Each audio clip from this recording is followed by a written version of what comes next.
오늘도 주님의 말씀과 동행하는 복된 삶을 살아가는 여러분들 되시기를 주님의 이름으로 축원드립니다. 여러분, 우리는 날마다 눈앞에 놓여있는 그 현실들을 살아내느라 온 마음과 에너지를 쏟으며 살아갑니다. 돈을 벌고 아이들을 키우고 건강을 염려하고 사람들과 관계를 맺고 그 안에서 생기는 수많은 문제와 감정들에 깊이 몰입하게 됩니다. 그런데 여러분, 우리가 인생을 살다 보면 반드시 한 번은 경험하게 되거나 또 깨달을 수밖에 없는 것이 하나 있는데, 무엇이냐면 우리가 그토록 집착하고 밤잠을 설치게 만들었던, 온 신경을 곤두세웠던 그 일들이 시간이 지나면 언제 그랬냐는 듯이 우리의 기억 저편으로 또 추억쯤으로 지나간다는 것입니다.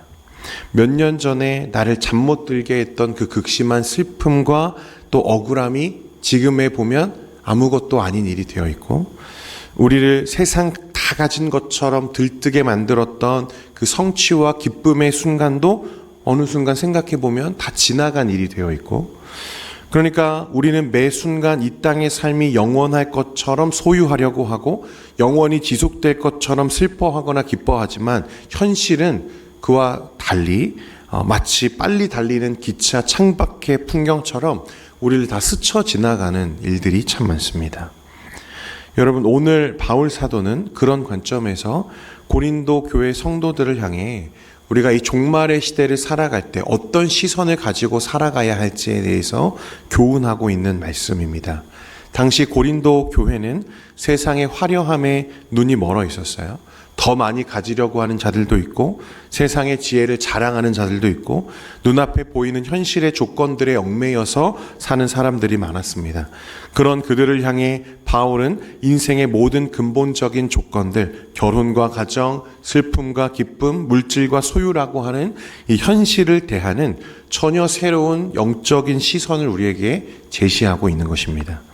그러므로 여러분, 오늘 이 바울이 우리에게 제시하고 있는 하나님 나라의 시선으로 영원을 바라보는 삶이 무엇인지를 깨닫고, 저와 여러분도 그렇게 이 세상에 없어질 것들, 다 지나가는 것들에 함몰되어 사는 것이 아니라 하나님의 시선으로 영원을 바라보는 삶을 살아가는 여러분들 되시기를 주님의 이름으로 축원드립니다.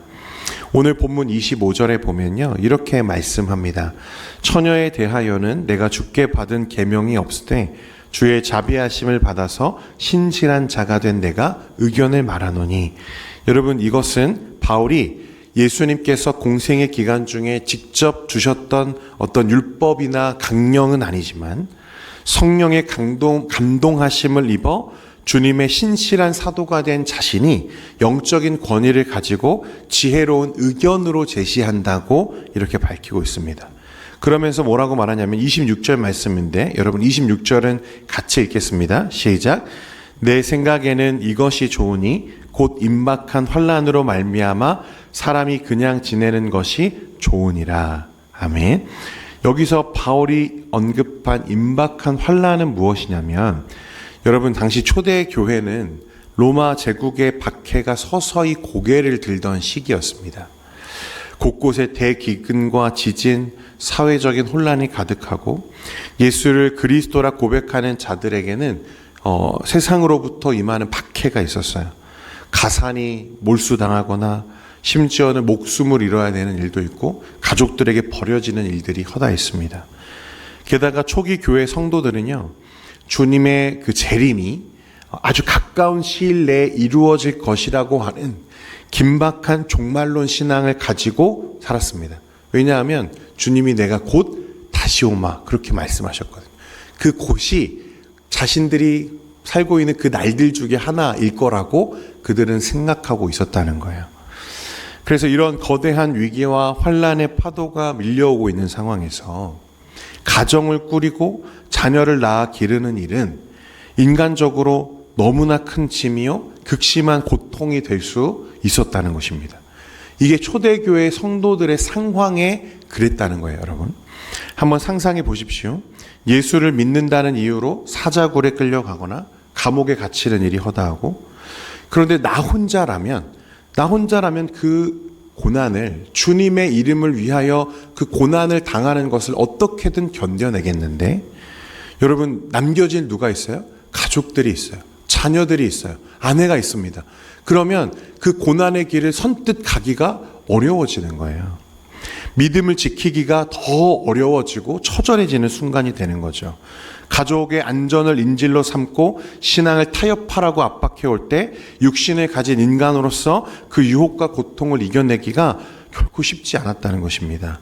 그래서 바울은 28절에 또 뭐라고 말하냐면, 앞에서는 그 처녀에 대하여는 내가 죽게 받은 것, 임박한 환난으로 말미암아 사람이 그냥 지내는 것이 좋다. 이 말은 결혼하는 게 좋다, 하지 않는 게 좋겠다, 하지 않는 게 좋겠다는 뜻이거든요. 28절 말씀에 보면, 그러나 장가가는 것도 죄는 아니요, 죄 짓는 것은 아니요, 처녀가 시집가도 죄 짓는 것이 아니로되 이런 이들은 육신의 고난이 있으리니 나는 너희를 아끼노라, 이렇게 말씀합니다. 그러니까 바울은 결혼 제도를 지금 부정하거나 비하하거나 금욕주의를 말하려고 하는 게 아닙니다.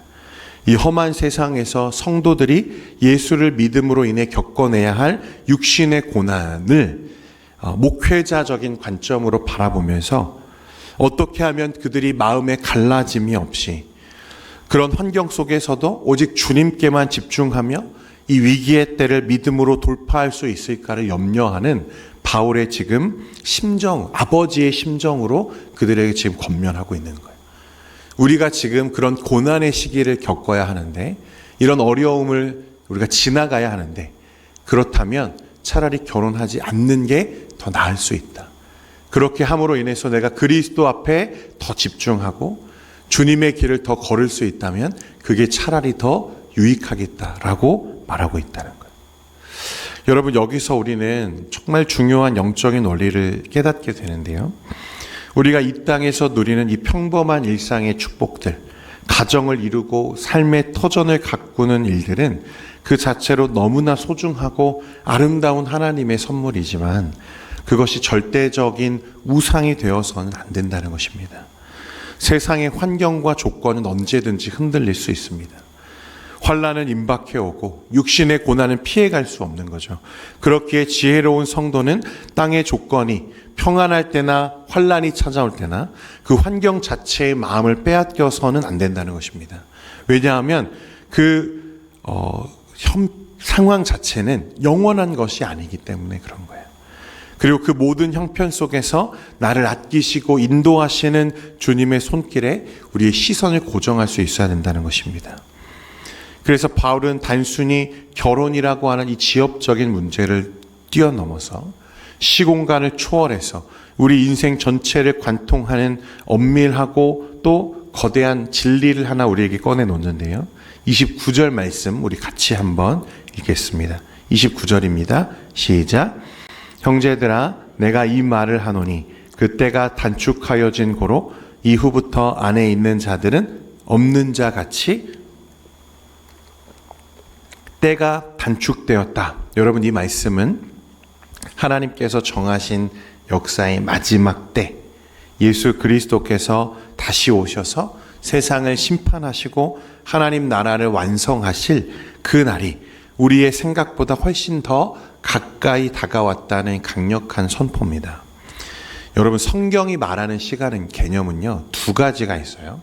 단순히 흘러가는 물리적 시간을 성경은 크로노스라고 말하고, 하나님의 목적과 섭리가 개입되는 역사적, 질적 시간으로 카이로스라고 하는 개념이 등장합니다. 여러분, 여기서 바울이 때가 단축되었다라고 하는 것은 물리적인 시간 크로노스를 말하는 게 아니라 무엇입니까? 카이로스, 하나님의 개입의 시간을 말하는 거예요. 그러니까 예수님의 초림과 십자가 사건으로 인해서 이미 사탄의 머리가 깨어졌고 이제 역사의 종말을 향한 카운트다운은 시작되었다는 것입니다.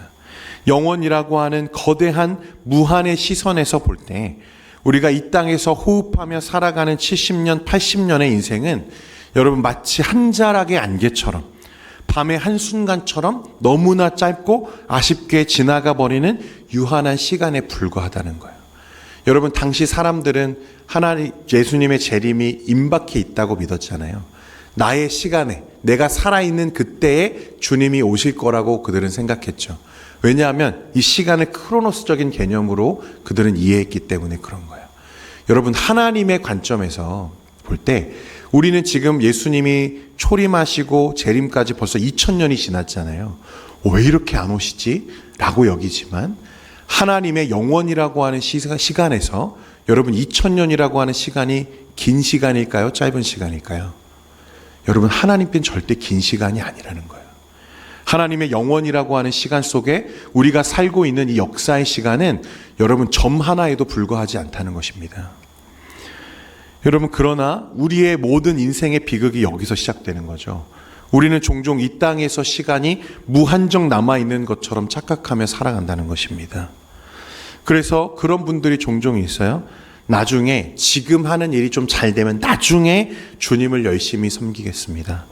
제가 이번 시험 잘 보면, 이번 문제만 잘 해결되면 제가 주님 열심히 섬기겠습니다. 여러분, 저는 그렇게 주님 섬기시는 분 잘 못 봤습니다. 그러면서 영적인 일들을, 영원한 나라의 일들을 자꾸만 뒤로 미루기 시작하는 거예요. 내일이라는 시간이 당연히 내 손에 주어질 것처럼 교만하게 계획을 세우며 오늘을 낭비합니다. 그러나 성경은 끊임없이 우리에게 경고하기를 인생의 밤은 생각보다 속히 찾아오고 주인의 발자국은 밤중에 도둑같이 임한다고 우리에게 말씀한다는 거예요. 시간이 단축되었다는 것은, 이 종말론적 경각심은 우리로 하여금 인생의 우선순위를 바꾸는 여러분 그런 마음, 우리의 시선을 바꾸어야 된다는 것을 말씀하고 있다는 것입니다. 그러니까 영원이라고 하는 시선을 가진 사람은 시간이 얼마 남지 않았다는 것, 그래서 하나님의 때가 곧 임해 있다는 것을 명확히 아는 사람을 말하는 거예요. 우리 인생의 때가 단축되었다는 사실을 뼈저리게 깨달은 성도들은 여러분, 그러므로 이 세상의 사소하고 유한한 일에 목숨을 걸지 않습니다. 영원히 남지 않을, 지나가 없어질 지금의 그 현실에 우리의 에너지를 낭비하며 살지 않는다는 거예요. 지나가 버릴 이 땅의 시간 속에서 영원한 가치를 지닌 하나님 나라의 일들을 먼저 붙잡는 지혜가 바로 이 단축한 때의 시간을 사는 성도들의 시선을 말하는 것입니다. 사랑하는 성도 여러분, 하나님의 시선으로 여러분들의 삶을 조명할 수 있는 지혜가 여러분들에게 있기를 간절히 축원드립니다. 우리 눈앞에 있는 그 고난은 영원한 게 아니에요. 우리 눈앞에 있는 그 기쁨도 영원한 것이 아닙니다. 그러나 하나님 안에서의 영원한 시간을 바라보면서 여러분, 이 세상에 있는 어떤 소요들을 여러분 너무 그렇게 목맬 필요가 없다는 거예요. 그러면 시간이 단축된 이 종말의 때를 살아가는 구체적인 방법은 무엇인가? 여러분, 29절과 30절 말씀에 보면, 형제들아 내가 이 말을 하노니 그 때가 단축하여진 거로 이후부터 안에 있는 자들은 없는 자 같이 하며 우는 자들은 울지 않는 자 같이 하며 기쁜 자들은 기쁘지 않은 자 같이 하며 매매하는 자들은 없는 자 같이 하며. 계속해서 무엇하라고 말하냐면 없는 자 같이 하라, 이렇게 말씀합니다. 첫 번째로 안에 있는 자들은 어떻게 하라고 말하죠? 없는 자 같이 하라. 여러분, 이 말은 가정을 소홀히 해도 된다는 말일까요? 절대 아닙니다. 성경의 다수의 본문에서 가정을, 또 내 아내를, 배우자를 주님의 사랑으로 온전히 돌보라고 끊임없이 우리에게 명령하죠. 그렇다면 이 말씀의 의도가 무엇인가? 이 땅에서 가장 친밀하고 소중한 부부관계, 가족관계조차도 하나님보다 앞설 수는 없다는 것을 말하는 거예요. 하나님보다 우상이 되어서는 안 된다는 뜻입니다. 아무리 사랑하는 남편과 아내라고 하더라도 나의 영혼을 지옥에서 구원할 수 없고 영원한 천국까지 나의 주인이 되어줄 수는 없다는 것을 말하는 거예요. 인간적인 관계의 친밀함과 안락함에 너무 매몰되어서 하나님이 나에게 주신 사명과 영원한 나라를 망각하는 것은 어리석은 일이라고 말하는 것입니다. 여러분, 그런 분들 종종 제가 봅니다. 가족이 너무 소중해서 신앙생활 못하는 분들이 있어요. 가족이 너무 귀해서 신앙에 집중을 못하는 분들 자주 봅니다. 여러분, 그런데 그것은 지혜로운 삶이 아니라는 거예요. 물론 가족을 진심을 다해 주님의 마음으로 사랑하고 섬기지만 그것이 나의 영혼을 여러분 담보 잡을 일이 아니라는 것입니다. 두 번째는 우는 자들은 울지 않는 자 같이 하라고 말합니다. 질병과 실패 앞에서 우리가 때로 눈물을 흘릴 때가 있죠. 그러나 영혼을 바라보는 성도는 소망 없는 자처럼 슬픔에 완전히 집어삼켜지지 않는다는 거예요. 주님이 다시 오셔서 우리의 모든 눈물을 닦아주실 것을 믿기 때문입니다. 세 번째로 기쁜 자들은 기쁘지 않은 자 같이 하라. 이 말씀도 마찬가지입니다. 세상의 성공과 기쁨에 도취되어서 영적인 나태함에 빠지지 말라는 말씀이에요. 여러분, 왜냐하면 31절 하반절 끝에 말씀에 보면요, 이렇게 현실적으로 초연할 것을 바울이 요구하고 있는 이유는 이 세상의 외형은 어떻게 됨이라? 지나감이라 라고 말씀하기 때문에 그렇습니다. 여러분, 이 모든 것은 한 번 쓰고 버려지는 무대 위의 소품과도 같다는 거예요. 세상의 모든 것은 변하고 사라지는 것들이죠. 그래서 어제의 부자가 오늘의 가난한 자가 되고 오늘의 건강한 몸이 내일 병상에 눕는 일이 허다합니다. 여러분, 그러니까 한순간 있다 사라질 이것들에 우리의 영혼을 걸 이유가 없다는 거예요.